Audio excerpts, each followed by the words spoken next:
Irmãos e irmãs, graça e paz. Nós estamos no terceiro domingo do mês de maio, dia 16, e estamos dando início à nossa escola dominical.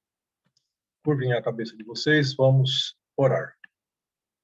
Pai querido, Deus amado, a nossa gratidão a Ti, ó Deus, por mais uma oportunidade, Senhor, de nos reunir, mesmo que de forma eletrônica, para compartilhar a Sua palavra. Rogo a Ti, Pai querido, leve cativo as nossas emoções, os nossos pensamentos, que nós possamos, ó Pai, ter um tempo de qualidade contigo. Fala conosco, fala com o nosso intelecto, guarda no nosso coração a Tua palavra, que sejamos, ó Pai, pessoas hábeis, que sejamos um ferramental hábil em Tuas mãos, Deus, para exatamente proclamar o ID determinado por Jesus. Eu oro na certeza de que o Senhor nos ouve, no nome santo de Jesus. Amém e amém. Nós estamos apresentando o conjunto de parábolas 12. Nós vamos entrar agora na parábola do juiz iníquo. Estamos vendo um conjunto de parábolas, né?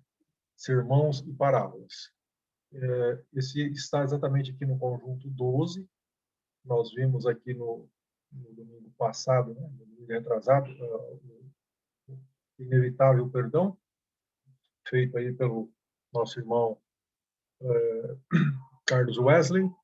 E hoje, então, nós vamos falar aqui desse trecho, né, exatamente esse trecho aqui de Lucas 18, de 1 a 8, que trata do juiz injusto ou o juiz iníquo.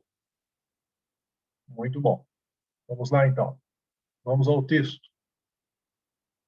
Então, como dissemos, está nesse trecho do 1, trecho do 1 ao 8, do capítulo 18. E ele diz assim: E contou-lhes também Jesus uma parábola sobre o dever de orar sempre e nunca desfalecer. Eu coloquei duas versões aqui, né, para que vocês possam comparar. Então, Jesus lhes contou uma parábola para que deveriam orar sem desanimar, sem desfalecer. Então, aqui de pronto nós já temos o objetivo da parábola, né? Dever de orar sempre. Dizendo: havia numa cidade um certo juiz que nem a Deus temia e nem respeitava um homem. Ou em certa cidade havia um juiz, né? É uma versão que, em vez de dizer que nem respeitava o homem, diz que não respeitava ninguém. Muito bom. Nos 3 e 4, os dois próximos versículos, nos diz aqui: havia também naquela mesma cidade uma certa viúva que ia ter com ele, dizendo: faz-me justiça contra o meu adversário. Ou a viúva sempre o procurava e lhes pedia: julgue a minha causa. E por algum tempo eu não quis atendê-la, mas depois disse consigo: ainda não temo a Deus e nem respeito os homens. Ou outra versão, nós já falamos aqui, estamos vendo.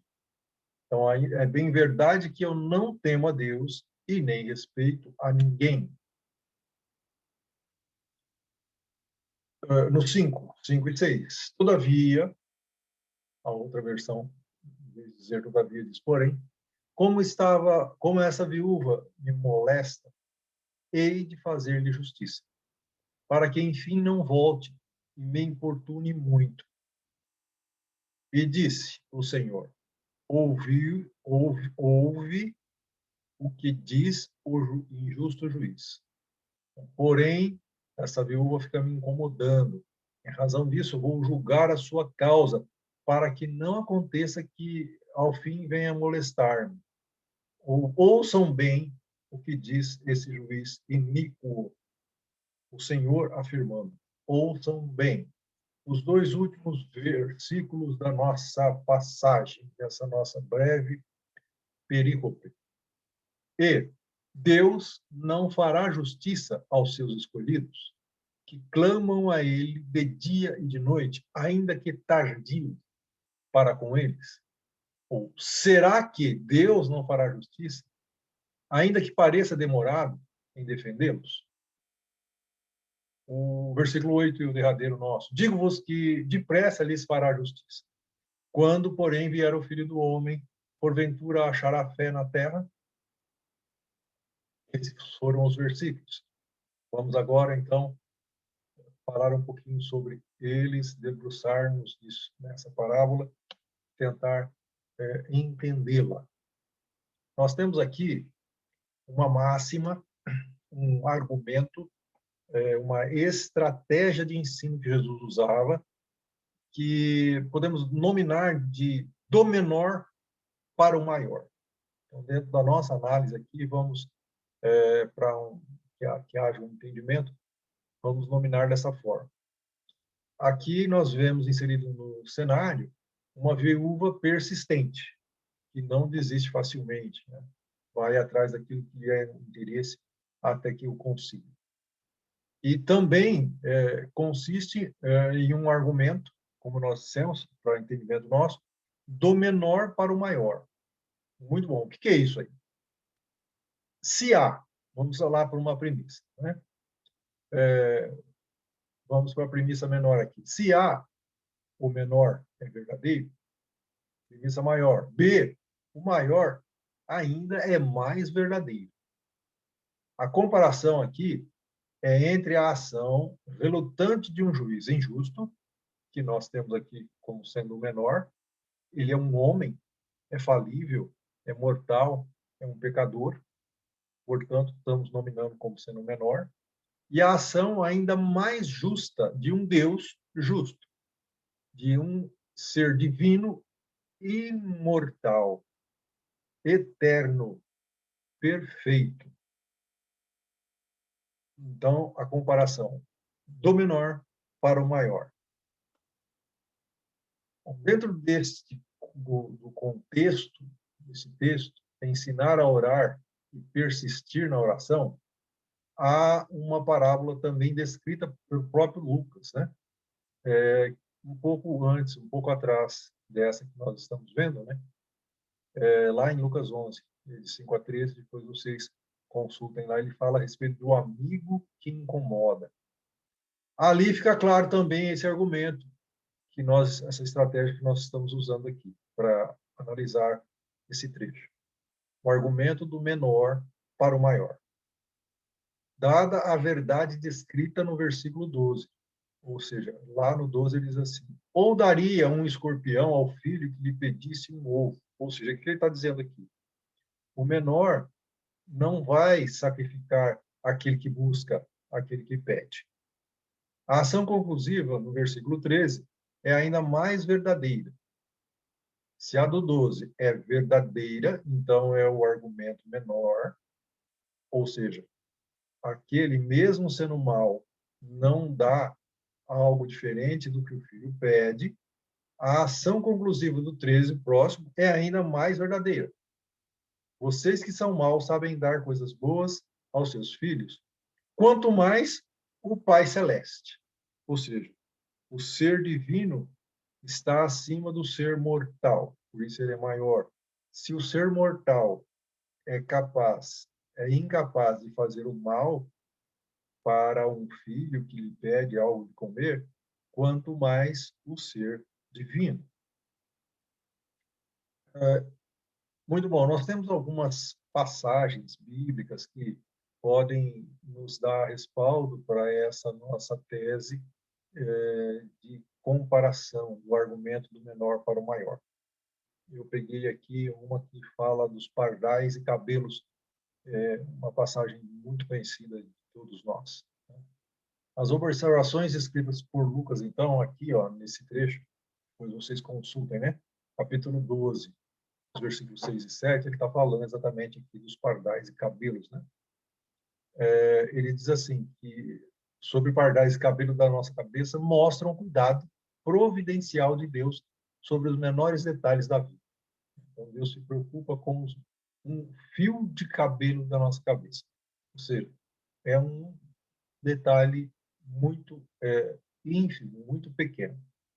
E aí, Jesus enfatiza, então, ao afirmar isso, que nós valemos bem mais. Então, o argumento do menor para o maior, se A, como dissemos lá, né, o menor é verdadeiro, então B, o maior, é ainda mais verdadeiro. Ou seja, nós, seres humanos, valemos muito mais do que os pássaros. Se Deus alimenta os pássaros, como ele não vai se preocupar com o ser humano? Então, se ele cuida dos pardais, maior ainda é o seu cuidado para com um dos seus filhos, cujo valor é ainda maior.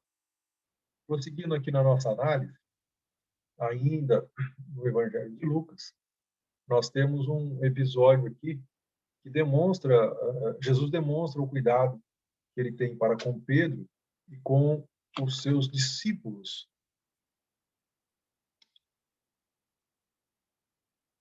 Exatamente no versículo 22, nos versículos 31 a 34. Já ali no final do Evangelho de Lucas, né? Jesus já prestes a ir para o Calvário, prestes a cumprir o desfecho da sua missão na Terra, né? Ele vai até Pedro e avisa Pedro, né, que ele o negaria 3 vezes. E ele afirma, e o que chegamos aqui para ênfase é que Satanás pediu para peneirar você como o trigo, né? E eu, porém, orei por você. Ou seja, Satanás, ele não tem poder, né, sobre nós, mas ele pede. E ele fez isso com Jesus, pediu para que Pedro fosse peneirado. Na verdade, não era só Pedro, né? Ele queria verdadeiramente alcançar todos os discípulos de Jesus. E o objetivo dele era derrubá-los. Queria que os discípulos de Jesus caíssem, né? Fossem dissuadidos de tudo aquilo que Jesus os ensinou. Mas Jesus demonstra aqui a importância do ser humano e ele afirma para Pedro: eu orei por você. Ou seja, não aceitei que Satanás fizesse isso. Mas o fato de estar sendo colocado em prova, Pedro aqui, é exatamente o fato de a negação trina, né? Três vezes.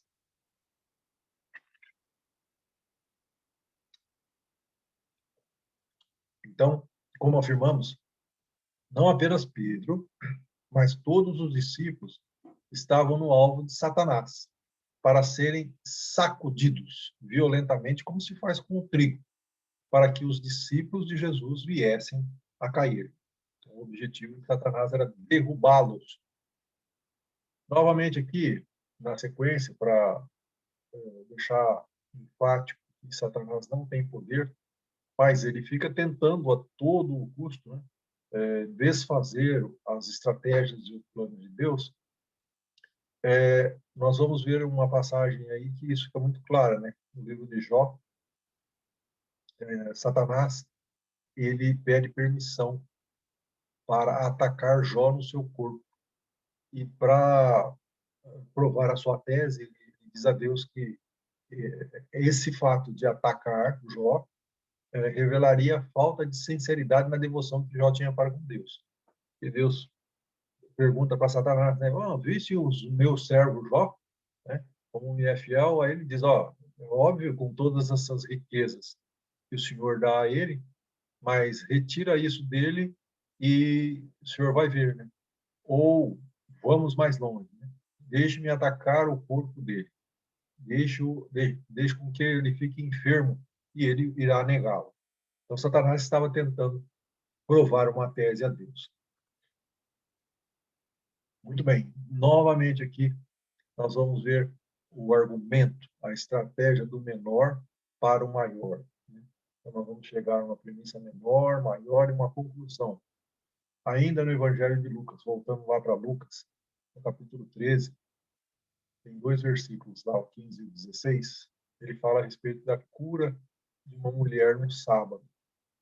Nós sabemos que os judeus, de toda forma, tentavam pegar Jesus, né, em algo que ele se confrontasse com a lei judaica, principalmente. E a lei judaica dizia que o sábado era o dia do Senhor, era um dia de descanso. E Jesus, então, cura uma mulher no sábado.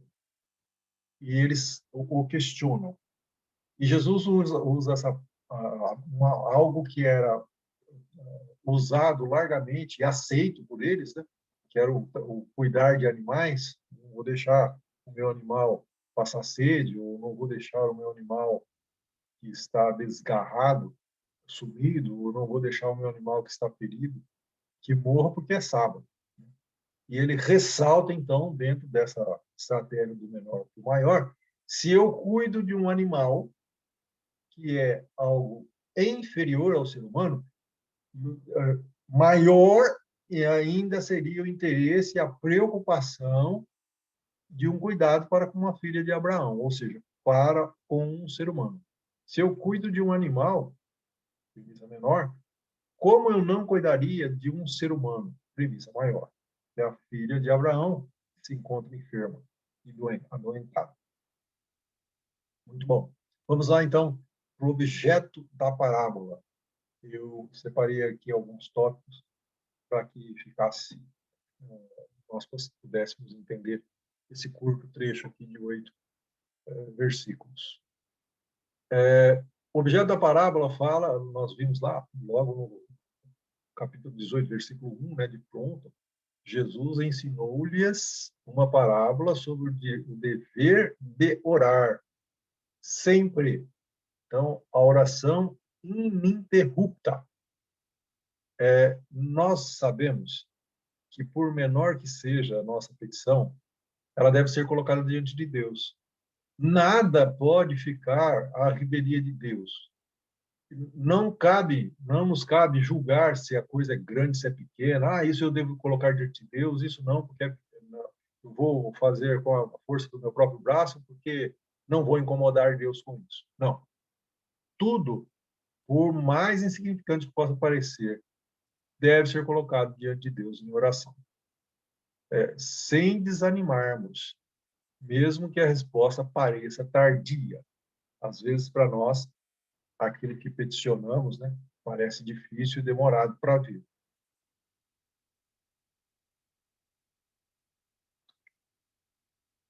Mas Jesus enfatiza aqui que nós não podemos desanimar. Por falar em desânimo, né, nós vamos aqui para um outro tópico que eu gostaria de colocar, que é a ansiedade e o tempo. Então, Kairos é o tempo de Deus e Cronos é o nosso tempo. Então, as coisas Deus cumpre no seu tempo. Há ditados populares, né, e dentre eles um que diz assim: Deus tarda, mas não falha. Na verdade, Deus não tarda. Deus faz as coisas todas na hora certa, de forma harmônica, sincronizada, porque ele é um administrador macro. Ele está sobre tudo e sobre todos.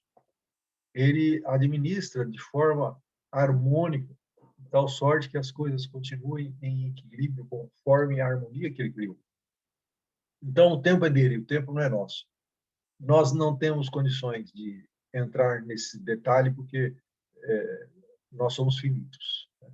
Não dá para saber como é que um ser eterno administra tempo. Se ele é eterno, o tempo dele não tem fim. Né? Então, aqui, novamente, nós vamos enfatizar aquela nossa estratégia do menor para o maior.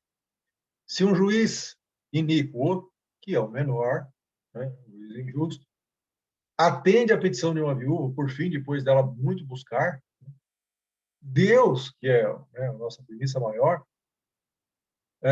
não vai atender, então, ou não vai ouvir as orações dos seus eleitos. Nós vemos lá em Lucas 18:7, né, dentro do trecho que nós estamos analisando. Quando você começar a fazer as suas súplicas, foi dada uma ordem, ou seja, Deus busca e atende os seus eleitos, assim como o juiz atende a petição da viúva. Esse trechinho que eu li, na verdade, aqui corresponde ao versículo que está abaixo, que é Daniel 9:3.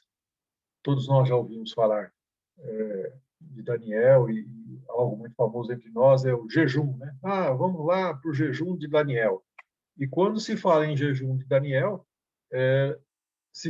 logo se vem à mente a questão dos 21 dias, né? Mas, na verdade, assim, é isso que esse trecho que está aqui colocado, no capítulo 9:3, Daniel começou a orar e a suplicar para que Jerusalém fosse restaurada. Eles estavam cativos, né, na Babilônia, e Jerusalém totalmente destruída, e Daniel começou a interceder pela restauração de Jerusalém. E aí o anjo diz a Daniel, né, de pronto, quando você começou a orar, foi dada uma ordem. Deus já estava atendendo. Na verdade, Daniel ficou aquele tempo todo, e nós buscamos aí esses 21 dias, porque foi o tempo que o anjo demorou para se deslocar com a ordem dada pelo Senhor até chegar a Daniel. Então, a resposta pela restauração de Jerusalém a Daniel foi dada por um anjo, o anjo Gabriel.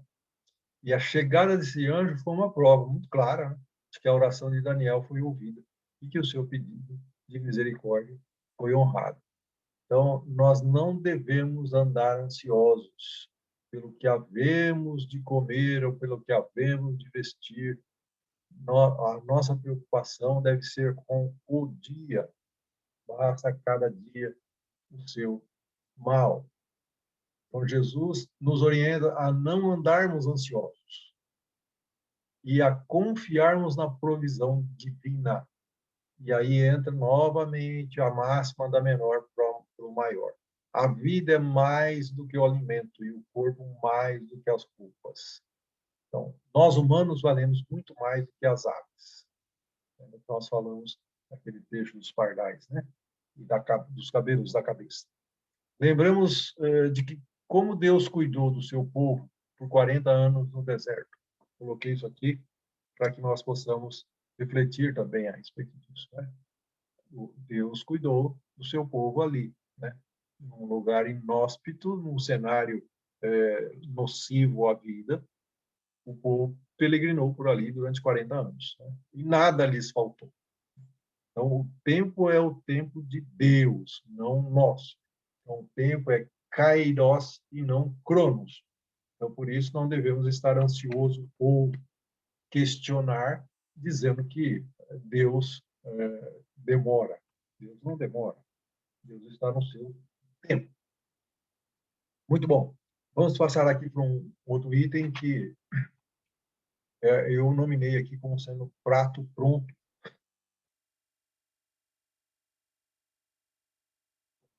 Por que eu coloquei esse subtítulo aqui com esse nome, né? Nós temos uma afirmação narrada pelo Evangelho de João, né? Está lá em João 14:13, que Jesus afirma, né? Que tudo que pedirmos no nome dele, ele fará. Agora, nós não podemos colocar as coisas nas mãos de Deus, dizer para Deus o que Deus tem que fazer. Nós precisamos sim entender que a decisão é dele. Ele é que decide aquilo que é o mais correto e a sua vontade é perfeita, boa, agradável. Assim devemos proceder segundo o que Deus quer e não aquilo que nós achamos que deve ser, como nós achamos que deve ser. Então, qualquer coisa que pensamos em nome de Jesus, que seja para o nosso bem e que seja adequado ao nosso estado, nos será concedido. Não é porque eu estou pedindo em nome de Jesus que aquilo que eu estou pedindo vai ser concedido. Ou seja, isso tem que estar de acordo, né, com o bem e adequado ao estado, ao nosso estado. Se eu oro, a vontade de Deus, ela será realizada. Então, pedir em nome de Jesus é invocar os seus méritos, é invocar os méritos de Jesus e a sua intercessão, e depender desses argumentos. Então, o que Jesus pediria?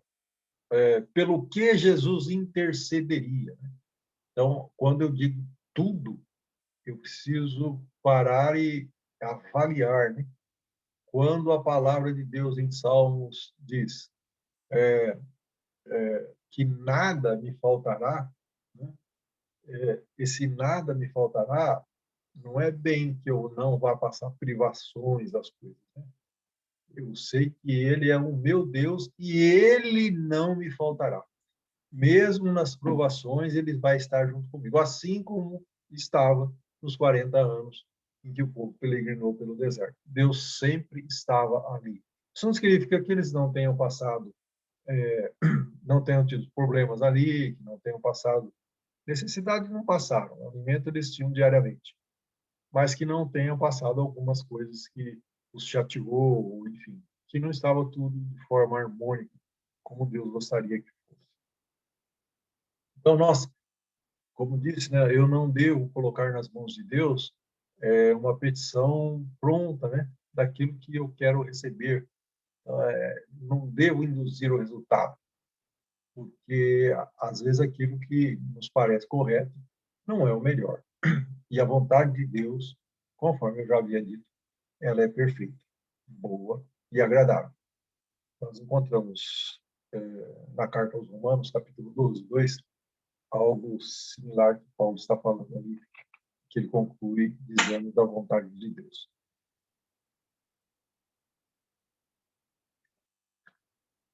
Ele diz que nós não devemos nos conformar com o mundo, né?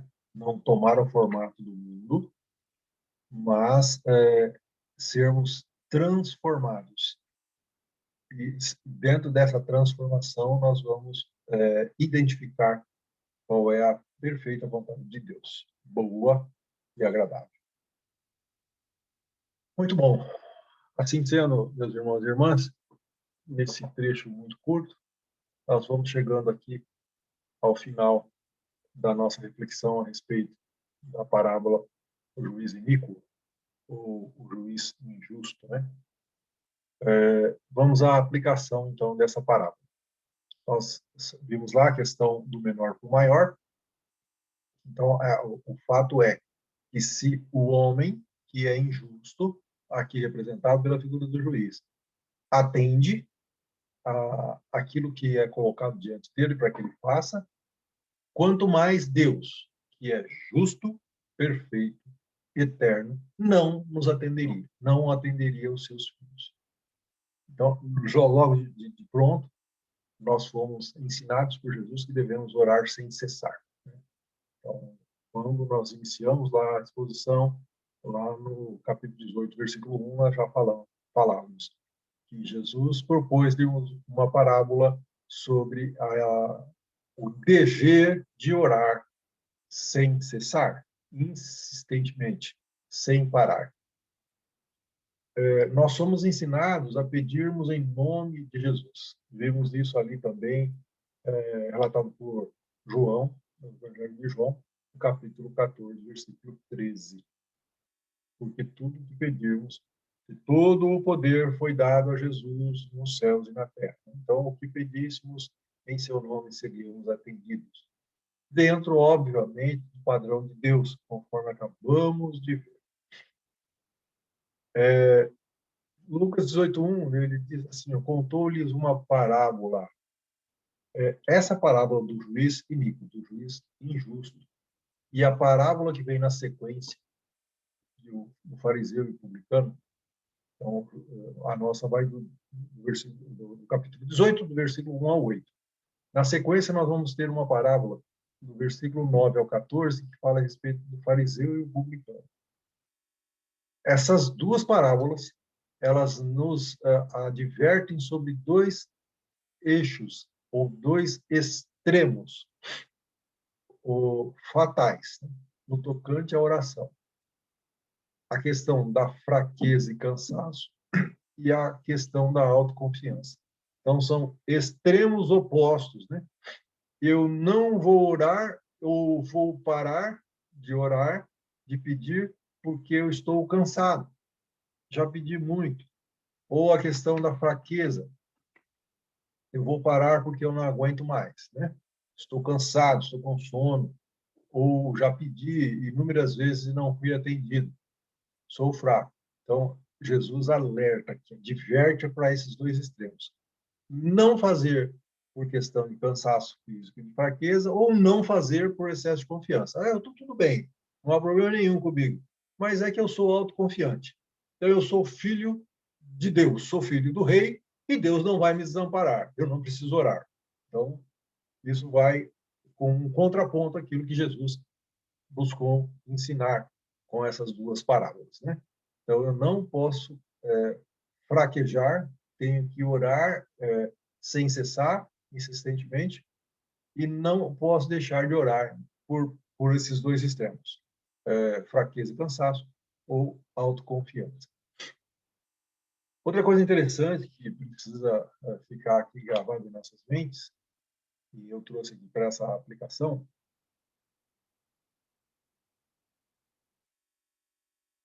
é exatamente a respeito da questão do memorial. Existe um memorial de orações diante de Deus. A palavra nos fala isso, né? Em Atos 10, 4, nós estamos aqui dentro do projeto Vida com Deus, lendo o livro de Atos, né?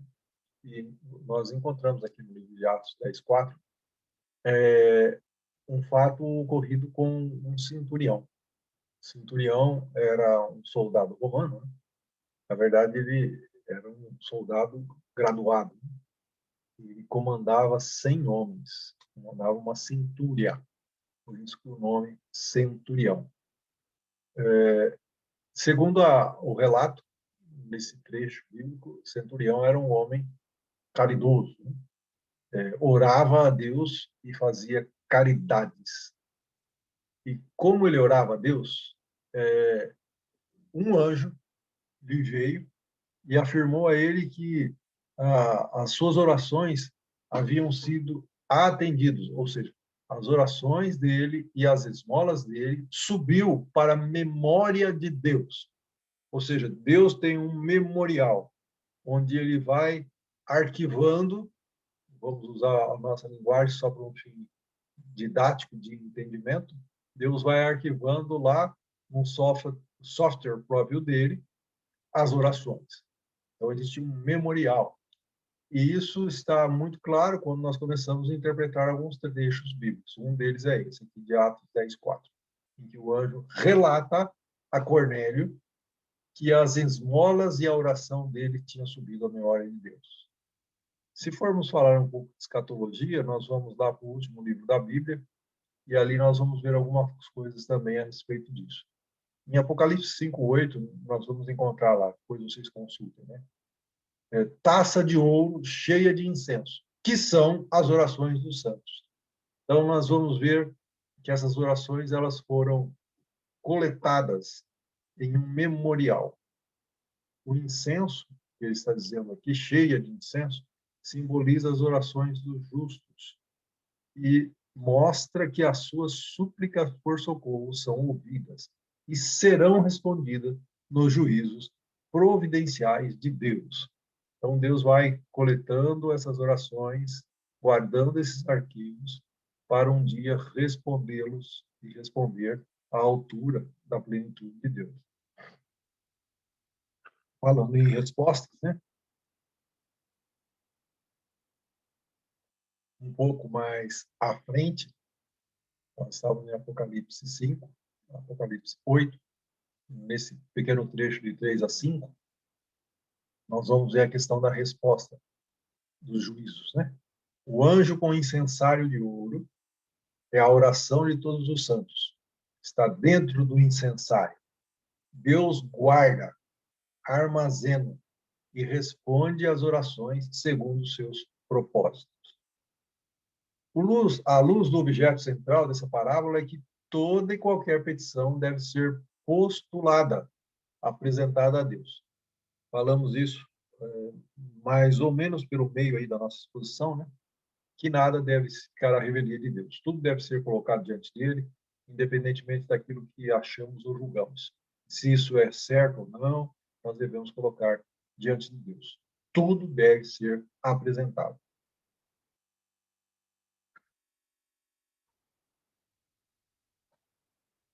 Muito bom. Aí entra novamente aquela premissa, né, que nós colocamos, aquela estratégia para entendimento sobre a premissa maior, menor e a conclusão. Então, eu digo, se o menor faz, o maior muito mais ainda. Então, se nós que somos pecadores respondemos às petições, quanto mais o Deus Altíssimo responde às orações de seus filhos. Então, esse juiz, ele é um exemplo bastante extremado, né, daquela pessoa má, daquela pessoa pecadora e perversa, né? Não teme a Deus e nem aos homens, né? Nem se agrada dos homens.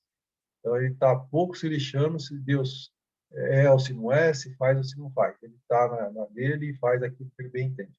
Ora, se este homem atende ao reclamo de uma viúva, quanto mais o Deus Altíssimo não nos atenderá. Então, a resposta às orações é no Kairós de Deus. Guardem isso na mente de vocês, né? É o tempo de Deus e não o tempo do homem. Nada acontece fora da vontade, propósitos e princípios do Senhor. E como vimos, é boa, perfeita e agradável. Isso está lá no livro de Romanos 12, 2. Guardem isso, então, com vocês, a questão da premissa. Então, nós temos, no finzinho já do nosso trecho, a questão da justiça de Deus e a questão da fé. Nós vamos, para fechar aqui o nosso assunto, concluir aqui com esses dois pontos, né? A justiça de Deus e a fé. Muito bem. Então, ó, da perspectiva de Deus, a justiça será feita aos seus escolhidos. Depressa. Na perspectiva humana, naturalmente, a justiça pode parecer demorada. Por essa razão, o povo de Deus deve persistir em oração. Jesus aqui, de novo, lá no versículo 1 do 18, né? Não parem de orar, assim como a viúva persistiu até receber a justiça. Então, nós devemos buscar aquilo que peticionamos, né? E principalmente se de acordo. Se dois dentre vós concordarem sobre alguma coisa, lhes será concedida. Nós vimos lá porque que Deus espalhou o homem, né? Enquanto construíam a torre em Babel. Separou porque Deus diz ali que nada, né? Não haveria intento que esse homem não seria capaz de fazer, em razão da sua unidade, em razão do acordo. Então, Deus está dizendo, olha, se dois dentre vós concordarem, aquilo que peticionarem, isso lhes será concedido. Então, a justiça de Deus ela é perfeita. Ela não é tal qual a justiça dos homens, né? Que inicia o processo e ele já sabe qual vai ser o relatório final. Ele já sabe quem é que ele vai prestigiar ou não, em razão de N coisas, né? Em razão políticas, em razão particulares e N outras. Então, para fechar, nós falamos da justiça de Deus e agora vamos encerrar com esse tópico da fé. Então, será que ainda encontrará fé na terra? Jesus questiona, né, lá no versículo 8, finzinho do nosso trecho. Será que quando o Filho do Homem retornar, ele vai encontrar fé na terra? Eu coloquei aqui que, naturalmente, ele vai achar sim, né? Mas Jesus levanta essa questão a fim de nos encorajar os seus discípulos, né, à oração. E vigilâncias constante. Orai e vigiai, porque vocês não sabem a hora que ele deve voltar. Lembram das virgens nécias e as prudentes? Então, nós devemos orar sempre, porque o nosso tempo ele é diferente do tempo de Deus. As coisas acontecem no tempo de Deus. Nós precisamos estar pensando e sabendo disso. Então, quando voltar, Jesus irá em busca daqueles que estão orando e esperando por ele. Pessoal, só para que fique fresco em nossa memória e guardado no coração de vocês, a fé, sem fé, é impossível agradar a Deus, né? Nós vimos isso aí, isso é bíblico, E Jesus, nas maiorias das suas empreitadas, né, ele parecia até hilário ao afirmar isso, mas todas as vezes que ele era abordado e as pessoas vinham até ele é 100% homem e 100% Deus. E todas as vezes que ele era abordado, independentemente se era cego, coxo, enfim, quando a pessoa o alcançava, alguém que estava leproso, chegava perto, próximo dele e Jesus, Cristo, filho de Davi, me ajude. Jesus sempre se voltava para a pessoa e dizia para ela: mas o que você quer que eu te faça? Algo que às vezes está óbvio, né? O cara é cego, quer enxergar. O cara é aleijado, ele quer curar, quer andar, né? Se ele não anda. Mas Jesus verdadeiramente forçava a pessoa a verbalizar, porque a boca fala aquilo que do coração está cheio. E aí ele externa, através dessa forçada que Jesus dá, a fé. Então, você vem em busca de algo e vai levar aquilo que você veio buscar. Jesus é Deus. Jesus tem poder em si. E Deus tem bênçãos infinitas e incontáveis. Agora, você leva aquilo que você veio buscar. Então, a sua bênção é do tamanho da fé que você tem. Lembra lá da mulher que tinha um fluxo de sangue? Naquele tempo, né, não se podia passar no meio dos homens. Esse período da mulher ela era considerada impura e ela tinha que ficar resguardada e longe da comunidade. Imagine quanto mais entrar no meio de um monte de homem que está se esbarrando com Jesus. E ela falou: mas eu vou clandestinamente, né? Eu não preciso falar com ele, nem posso ousar por simples fato de ser mulher. Mas se eu tocar na orla da sua veste, eu vou receber. Ou seja, ela vai e toca e recebe exatamente aquilo que ela foi buscar. Jesus volta e ela é obrigada a se identificar, porque Jesus, né, viu que dele saiu o poder. É um trecho conhecido por todos, né? E ele pergunta: quem foi que me tocou? E aí então se descobre quem era esta mulher. Então, assim, fica essa questão que deve ficar aí no nosso coração. Posteriormente, quando estiver a aula ao vivo aí com o mestre Lucas, né? Se vocês tiverem alguma pergunta, alguma indagação, guardem para essa aula presidencial. Então, guardem aí com vocês, né, nessa pequena passagem do juiz Inico, que se o juiz, que é injusto, né, que é um ser humano, que é falível, mortal, não teme a Deus, nem a ninguém, nem ao homem, atende, né, uma viúva, quanto mais Deus, né, a sua misericórdia infinita, não nos atenderia. Muito bom, curvem a cabeça de vocês, vamos orar. Santo Deus, Pai querido, a nossa gratidão a Ti, Deus. Obrigado por esse tempo. Obrigado, Deus, porque o Senhor nos capacitou a estar aqui.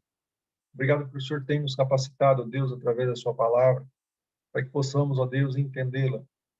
E que, entendendo, Senhor Deus, coloquemos-a em prática. E sejamos, ó Deus, na verdade, uma carta viva, conforme Paulo fala, para que outras pessoas venham a crer em Ti, através da nossa postura, através do nosso exemplo e através das coisas que o Senhor nos capacita a falar quando necessário falar. Obrigado, Deus, por esse domingo, ó Deus. O que nós tenhamos agora um tempo de comunhão ao redor da mesa com os nossos familiares, possamos nos alimentar do alimento que é a sua provisão e que logo mais à noite, Senhor, possamos estar no culto de adoração ao seu nome. Eu oro em nome de Jesus. Amém e amém. Irmãos e irmãs, então tenham todos um domingo agradável, na presença de todos, né? E que nós possamos retornar logo mais à noite para o culto. Tenham um excelente domingo.